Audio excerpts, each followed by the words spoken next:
A recent report from Punchbowl News reveals that Amazon has made a drastic decision in the face of political and economic pressures, deciding to relocate its entire global headquarters outside the United States.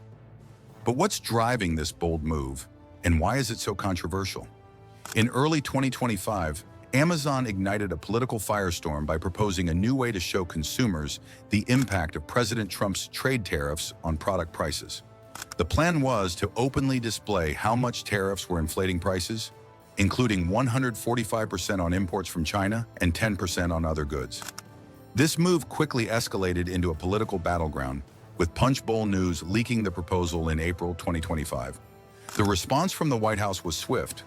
President Trump personally reached out to Amazon CEO Jeff Bezos, expressing concerns.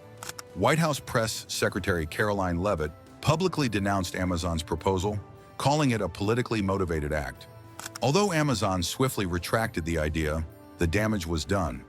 The plan had sparked a broader debate about corporate responsibility, global trade, and the shifting power dynamics of international business.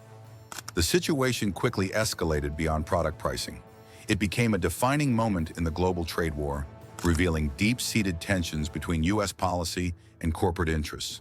The stage was set for a corporate shift unlike any other. In response to mounting pressure, Amazon quietly activated Project Silver Compass, a secretive initiative to relocate its global command structure beyond U.S. borders. Why the drastic move? The answer lies in the enormous costs imposed by tariffs. Within 3 years, these tariffs were projected to reduce Amazon's profits by over $13 billion. The situation worsened when the de minimis rule, a policy that allowed duty-free entry for low-value imports, was revoked. This rule had been the backbone of Amazon's ability to maintain low prices and efficient global supply chains. Without it, costs soared, competitors outside the U.S. gained an edge, and Amazon found itself increasingly cornered. Inside Amazon, the response was urgent. The company began considering locations to establish a new global headquarters. The shortlist included Singapore, Ireland, Canada, and the UAE. Each offered unique advantages, such as Singapore's efficiency, Ireland's minimal regulation, Canada's cultural alignment, and the UAE's tax incentives. Ultimately, the UAE emerged as the leading candidate.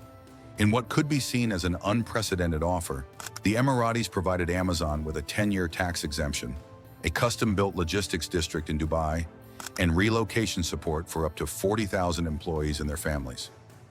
This offer was too attractive to ignore, and secret negotiations began almost immediately. As talks with foreign governments gained momentum, tensions in Washington boiled over. Amazon wasn't simply planning a corporate relocation, it was making a political statement. In the face of an increasingly volatile U.S. economic landscape, Amazon was preparing to crown another nation as its new global hub. If you found this video insightful, don't forget to hit that subscribe button. Stay tuned for more updates and content. We've got plenty more coming your way. On May 6, 2025, Amazon officially confirmed that it would relocate its entire global headquarters outside the United States. This decision went beyond establishing a secondary campus or moving a portion of operations. It involved the full transfer of Amazon's global logistics, financial operations, and executive leadership. This move marked a significant shift in how multinational corporations are responding to the complexities of global trade and political uncertainty. The announcement sent shockwaves through Seattle. Amazon's stock initially dropped by 5%, but quickly rebounded as investors realized the potential cost savings from relocating operations abroad. However, the real impact was felt on the ground in Seattle. The city's housing market, once buoyed by the tech boom, began to show signs of decline. Small businesses that relied on Amazon's workforce for foot traffic saw a significant drop in revenue. And with thousands of Amazon employees facing relocation, unemployment, or job uncertainty, Seattle's economy was left in disarray. Amazon's global transition, however, was anything but slow. The company began deploying new infrastructure across the Gulf region. Amazon's cloud architecture was duplicated in Abu Dhabi, ensuring the company could continue operations under sovereign data regulations. Fulfillment centers in Bahrain and Oman were outfitted with state-of-the-art automation and solar power systems, reflecting Amazon's ongoing commitment to innovation and sustainability. At the same time, Amazon overhauled its global supply chain. U.S. ports, once vital to its distribution network, were downplayed in favor of more agile hubs in Asia, Europe, and the Middle East. The company adopted emerging technologies such as blockchain for traceability, EOII for demand forecasting, and robotics for warehousing. This shift wasn't just about geography. It represented a strategic pivot to build a resilient, politically neutral global supply ecosystem. The impact of Amazon's move was felt across industries.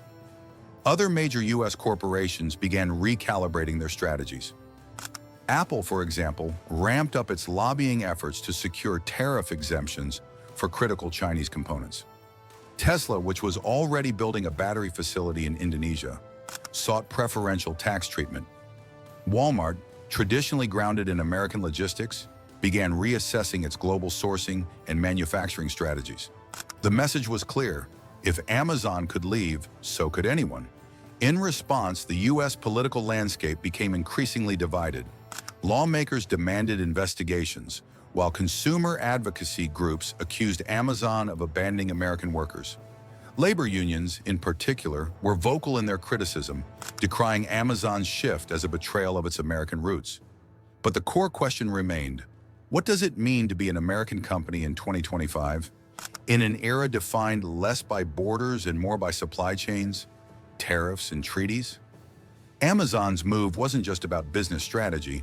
It was a reflection of a broader global economic transformation. The shifting center of power from the U.S. to cities like Dubai, Dublin, and Singapore highlights a new era of corporate mobility. These cities are no longer just business hubs. They represent the future of multinational enterprise. And in this new landscape, the question is no longer whether companies should relocate, but where they should go next. In the aftermath, what's left behind in the U.S. isn't stronger factories or booming exports, but vacant headquarters, shrinking tax bases, and a drain of elite talent. Amazon's departure represents a realignment of the global economic order, and perhaps a warning for what lies ahead. So, was Amazon justified in leaving?